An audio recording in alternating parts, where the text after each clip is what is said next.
hoy el escritor y librero Felipe Ossa, quien fuera conocido como el decano de los libros. Por más de 50 años, Ossa pasó sus días en la Librería Nacional. Aquí un fragmento de una conversación con nuestro director Juan Roberto Vargas. Mi padre era librero, él había principiado desde los 30 siendo librero, pero él era amante de los libros, era bibliófilo. Y entonces compraba un libro y si eran 2 ejemplares se llevaba uno para la casa y fue aumentando su biblioteca de tal manera que era una cosa impresionante que a mí me parecía maravilloso. Él nunca me obligó a leer, sino me sugería libros. Mira, léete tal cosa, te va a gustar. Que esa es la clave, ¿no? Esa es la clave. No es imponiendo, sino uno va adentrándose en la lectura. Es como ir adquiriendo un vicio, ¿no? Es poco a poco, no, pues ¿sí? Entonces, de ahí nació mi pasión por los libros.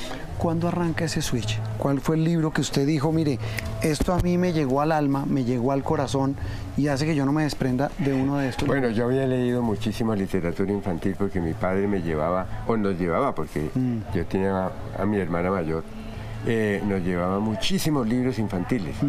Y cuando aprendí a leer, a los 5 años, pues me los leía y me los volvía a leer, y había algunos que me impactaban mucho, como por ejemplo la historia de Barba Azul, que por todas las cosas debía de ser para niños, porque pues es un señor que mata a las mujeres. Era bárbara, ¿no? Sí, bárbaro. Claro, y las mata y las cuelga en una habitación, una cosa espantosa.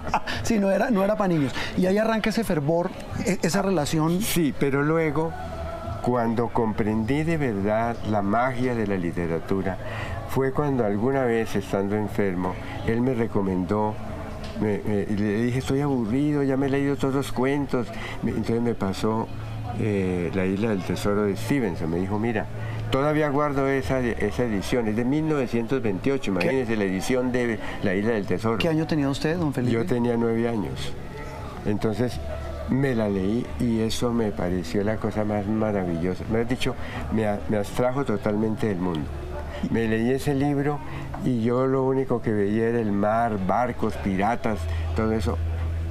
No sentí que estaba enfermo, ni sentí que estaba en la casa, me lo leí y allí empezó mi amor por la literatura.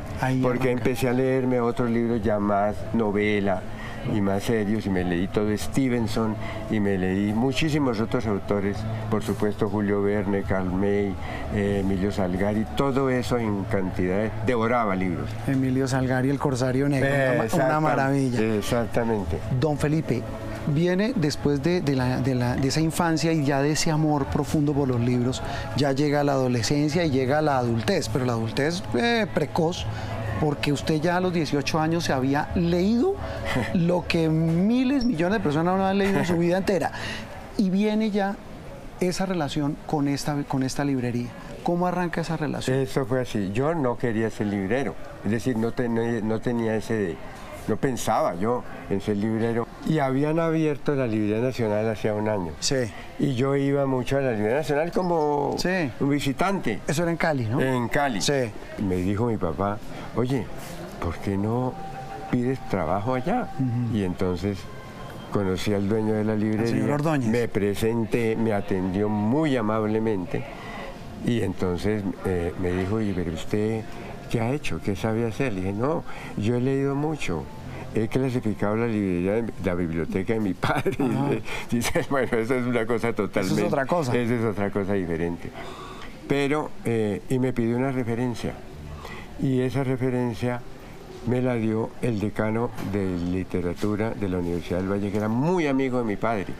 Pero el señor, que era Armando Romero Lozano, hermano de Bernardo Romero, me dijo, yo sí le doy la carta, pero usted tiene que pasar un examen que le voy a hacer. Y me hizo un examen de literatura. Me preguntó, ¿de qué tal libro? ¿Se acuerda de las preguntas? El autor tal. Sí, claro, sobre todo de los autores españoles. Me preguntó de Quevedo, de Galdós, bueno, del teatro del Siglo de Oro, pero yo le contestaba todo eso. Eso le iba a preguntar, ¿cómo le fue? Muy bien, me fue excelente, todo lo contesté. ¿Y lo contrataron? Y entonces me hizo una carta bellísima y se la llevé y me contrataron. aquí me he casado, aquí me enamoré, aquí me casé, aquí, por estas librerías o la de Cali, pasearon mis hijos. De chiquitos. De chiquitos, mis nietas adoradas han paseado por los corredores de las librerías. Todo me ha sucedido en la librería, todo, absolutamente todo. Todo. Y como todo, don Felipe, su vida ha girado en torno a libros. Usted voltea a mirar, sigue viendo estos anaqueles, como usted dice, sí. Esta maravilla de sitio. Sí. ¿Y qué le dice hoy la vida? Profesionalmente lo he hecho perfectamente bien. He leído mucho, me falta mucho por leer. He estudiado, he querido conocer cosas. ¿Le falta mucho por leer? Sí, me falta mucho. ¿Qué le falta por leer? Me falta por leer por lo menos 5.000 libros de mi biblioteca. Los libros han sido mi vida y transformaron mi vida. Es decir, yo le debo todo a los libros. Y además no hay placer más grande para apartarse del mundo que la lectura. Y nos lo demostró la pandemia, le cuento. Ah, sí, claro. En pandemia se disparó la lectura, ¿no? Total. Las ventas que hacíamos online, que es una magnífica página la que tiene la librería, sí. Fue extraordinaria. Hay tantos libros como historias, don Felipe, de verdad un honor, un gusto que haya estado en Noticias Caracol. Para mí y para todo el equipo de Caracol, un gran saludo y es un gran honor. Y siempre estoy a disposición de ustedes. Con muchísimo gusto. Muy amable, Claro que sí.